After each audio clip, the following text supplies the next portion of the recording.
Le Grand Matin Sud Radio, 7h-9h, Jean-Jacques Bourdin. Il est 7h39. Lucas Aubin est avec nous, docteur en études slaves, directeur de recherche à l'Institut de Relations internationales et stratégiques, l'IRIS. Lucas Aubin, bonjour. Bonjour. Merci d'être avec nous ce matin. Alors, vous n'êtes pas parti avec Emmanuel Macron. Vous ne savez pas ce que va proposer Emmanuel Macron à Donald Trump tout à l'heure. Néanmoins, il n'est pas parti sans l'aval des autres Européens, Lucas Aubin, et il va faire une proposition. Mais quelle peut être cette proposition alors que Trump et Poutine sont alliés dans l'affaire, sont alliés dans cette affaire, et finalement vont peut-être dépecer l'Ukraine et sans les Européens. Je crois qu'il va essayer de le raisonner. En réalité, Oui. il va essayer de lui faire entendre raison et de lui dire que c'est dans son intérêt aussi, en réalité, de s'allier à nouveau avec les Européens et de combattre Vladimir Poutine. Il va essayer de lui dire que Vladimir Poutine peut potentiellement être un danger aussi pour les États-Unis. Lui rappeler peut-être la guerre froide, lui rappeler peut-être le début de la guerre en 2014, etc. Après, on le voit, le problème c'est que Donald Trump, il est dans sa logique propre, il suit ses propres intérêts, il est rentré dans un nouveau paradigme, il a fait rentrer les États-Unis dans un nouveau paradigme, et dans ce nouveau paradigme, c'est un peu la loi du plus fort qui prime, et les alliances, elles, passent au second plan. Et je crois que la mission d'Emmanuel Macron aujourd'hui est très très délicate, parce que on le voit, Donald Trump est borné sur cette question. Oui, et aujourd'hui le monde change très très vite au niveau géopolitique. C'est vraiment chacun pour soi. Les grandes puissances avant et les autres derrière. Exactement. En fait, ce qui est assez intéressant, c'est qu'il y a eu le discours de Munich de J.D. Vance il y a 10 jours de ça. Oui. En fait, il faisait écho directement au discours de Poutine de 2007 à Munich également.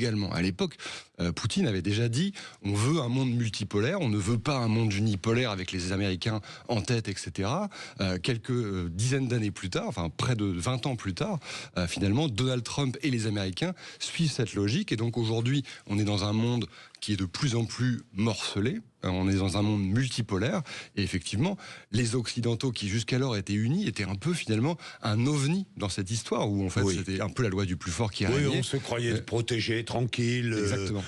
Et c'est comme si finalement la réalité nous revenait entre guillemets en pleine figure, et que d'un coup il fallait trouver de nouvelles solutions. Alors que Trump, rappelons-le, le disait déjà depuis très longtemps. Ce qu'il fait on ne doit pas être surpris. On n'aurait pas dû être surpris. Alors 3 ans de guerre, on parle de cessez-le-feu, mais non, un cessez-le-feu, c'est pas la solution. La solution, c'est une véritable négociation. Je pense qu'effectivement, c'est une négociation et potentiellement un traité de paix en réalité. Mais un cessez-le-feu, on le sait, ça a déjà été fait en 2014. À l'époque, sur la question du Donbass, ça avait simplement permis à Vladimir Poutine de préparer ses forces pour l'invasion à grande échelle qui avait eu lieu le 24 février 2022. Donc aujourd'hui, pour beaucoup d'Occidentaux, pour l'Ukraine également, l'idée d'un cessez-le-feu, c'est juste on recommence, on se remet dans une position où en fait on donne les clés du camion à Vladimir Poutine, on lui permet de se préparer alors qu'on le sait. Ça n'est pas si simple pour lui, en dépit de ses grands discours, etc. Il a une population à gérer, qui est potentiellement en difficulté, on en parlera, etc. Donc finalement, ce retour en arrière, il est délicat à entendre pour les Ukrainiens. Parce que peut-être que Macron va rappeler aussi, mais Donald Trump doit le savoir, que les Russes, je parle de la population russe, les Russes en ont assez de cette guerre. Les prix ont considérablement augmenté en Russie, ils en ont assez. Alors, c'est très difficile de mesurer l'opinion globale de la population russe. Ça, c'est la première chose à dire, évidemment. Depuis le début de la guerre, la censure est importante. Il est très délicat de parler librement en Russie. Vous risquez d'être emprisonné, d'avoir des pénalités, etc., etc. Donc ça, c'est une chose à prendre en compte.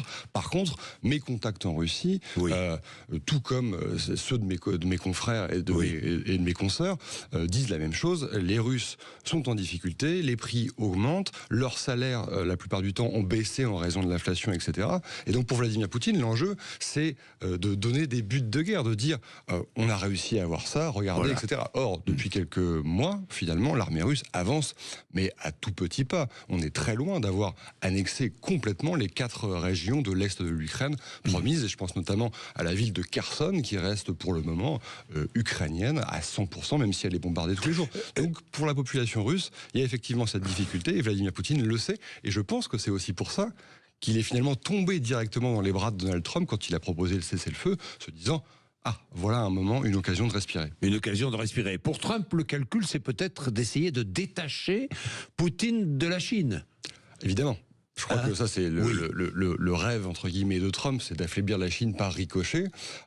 Mais à mon sens, c'est un peu naïf quand on regarde justement l'évolution de la géopolitique entre les deux pays, la Chine et la Russie, depuis l'arrivée de Poutine au pouvoir. On l'a vu, les deux pays organisent des sommets bilatéraux très régulièrement, organisent des entraînements militaires très régulièrement aussi. On est à près de, je crois, de 10 entraînements militaires communs depuis 2000 entre les deux pays.